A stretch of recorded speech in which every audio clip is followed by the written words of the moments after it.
you didn't even bother to take her sa clinic o sa hospital? Era, you know your Matty, okay? For the longest time, she will not see a doctor, okay? But why did you leave your mom? Madalas na kasi kami nagtatalo ni Matty eh. I just need some space to clear my head.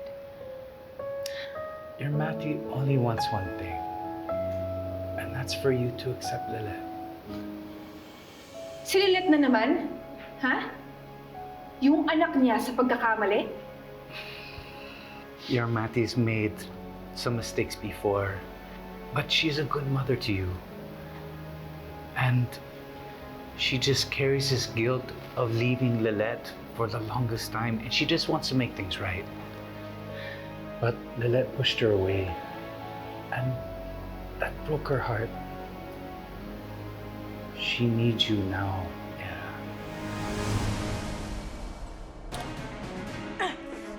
You think magpapatalo ako sa isang kabit ng garyo mo? Tama na ho! Nagkakasakitan na kayo! Maligo ka muna para matanggal yung kate mo! Tama na ho!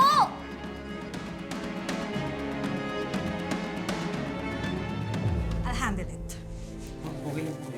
I'm okay. Go back to work.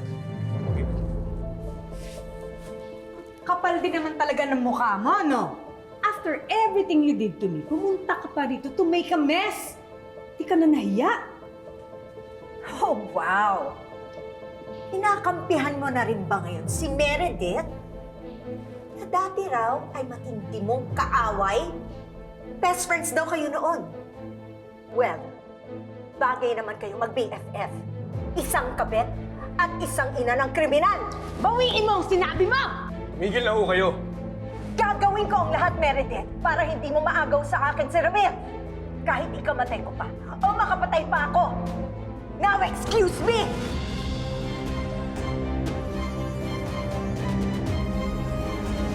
Hindi ko rin po kasi alam kung ano po yung nangyari. Biglaan na lang po nagkagulo. Sige, sige. Thanks, Tina. Kitang-kita ako, Curty. Nagtitimpi naman talaga ng galit si Attorney Mayor para hindi patulan si Ma'am Patricia. Pero, pinagtatanggol niya lang ako kaya lumaban na siya. I know, Lilith. Hanggat kaya magtimpi, magtitimpi yun si Attorney Mer. Pero siyempre, hindi naman niya kayang minamaliit ka ni Miss Engano. Pinagtanggol niya ako pero wala man lang ako nagawa para tulungan siya. Huwag mong sisihin yung sarili mo, okay? Hindi naman kasi nagpapatalo si Miss Engano. I heard what happened. Where's Mer? Umalis na po siya kanina pa.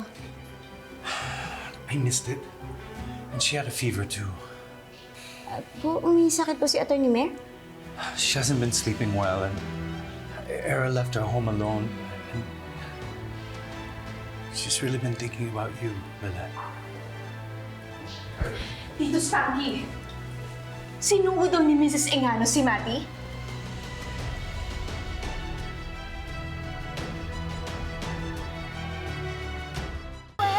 Trixie, you should have seen what I've done to that Meredith. Maski yung kanyang little gremlin walang nagawa. Mom, hindi ka na dapat nagpunta sa Keystone. Have you forgotten? I'm still an intern there. Paano kung pag-initan ako ni Attorney Mayor? Tapos baka magalit pa sa akin si Era. Don't worry, sweetheart. Maski sa ang gulo tingnan, tayo pa rin yung biktima kasi tayo yung legal na family. Kaya kung ano man yung hindi maganda na gusto nilang gawin sa iyo, tayo pa rin yung papanigan ng tao. Is that what you think? Kaya ka mas sumugod kay Meredith kanina? Don't bother na magsinungaling dahil makikilala ako nakakita sa'yo.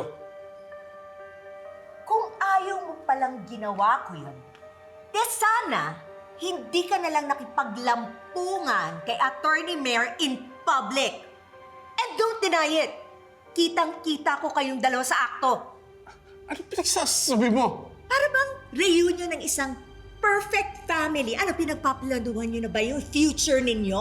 Kaya kung ano man yung ginawa ko kay Meredith, nababagay lang yun sa kanya. Gaya lang ng ginawa ko dun sa anak mong si Lilith. Ano ginawa mo kay Lilith? Kinalbo ko lang naman siya. Bakit mo sasaktan? Ano ba? Dad! Nasaktan mo ako!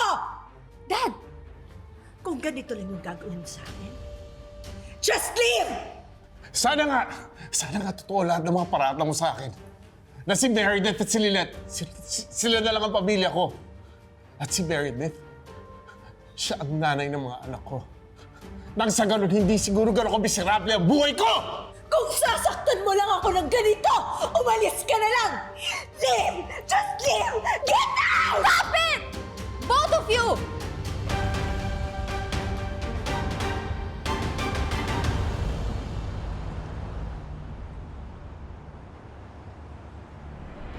Kahit ka pa yung pinakamagaling na abogado sa buong mundo, hindi ko ipagpapalit yung tinang ko para sa inyo.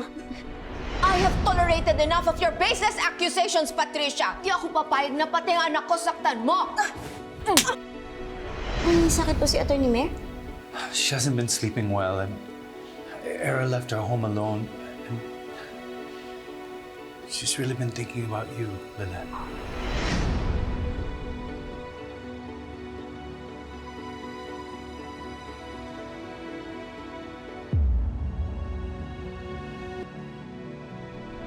Ito nga pala yung address ng bahay natin and iba pang contact details. No matter how busy I am, from now on, I will always make time for you, anak.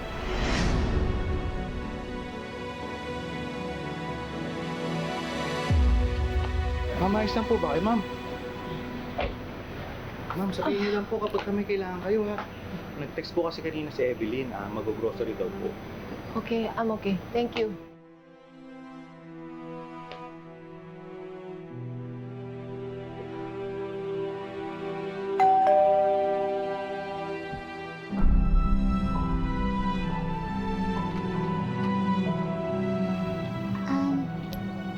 Magandang araw po.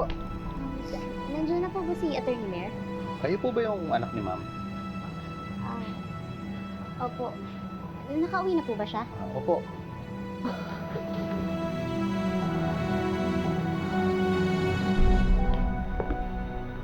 Atty. Mer! Ano po nangyari sa inyo? Ako, taas po ng lagnat niyo. Eh, may kasama po ba kayo dito?